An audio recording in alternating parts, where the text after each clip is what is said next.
Alright, tips for filming a fireworks show with an FPV drone.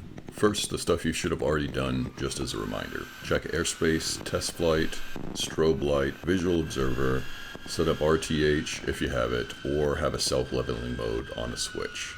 Set the external camera for picture quality, and set the drone's camera for low light vision. First tip is to avoid the crowd, sit away from people. Avoid distracting questions you've already heard 10 times, or flying near people when returning with a drone that's been through a fireball. Try to sit next to a bright landmark. It's difficult to get nighttime bearings, especially if you're outside city limits. It got so dark for me after being in such a bright light that I had to rely on the noise from the drone to help return home.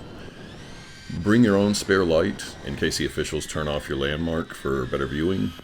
Point it straight up and add a flash or color to stand out from above, but not to distract the crowd. Second tip, lock your settings. Avoid a roller coaster of an ISO range. The camera can't keep up anyway. It makes it hard to look at and even harder to edit. Next, avoid the shells. Sparks are fine, but if it's going up, it can put you down. Finally, beware the finale. Until now, the fireworks have helped you see better, but the final minutes of a show can be blinding and disorienting, so much so that you really need to have that bailout self-level switch or return to home setup. That's why you're looking at this beautiful black magic footage from the ground instead of the FPV footage from inside the cloud. Remember, between every flight, inspect the battery, lens, props, frame, wiring.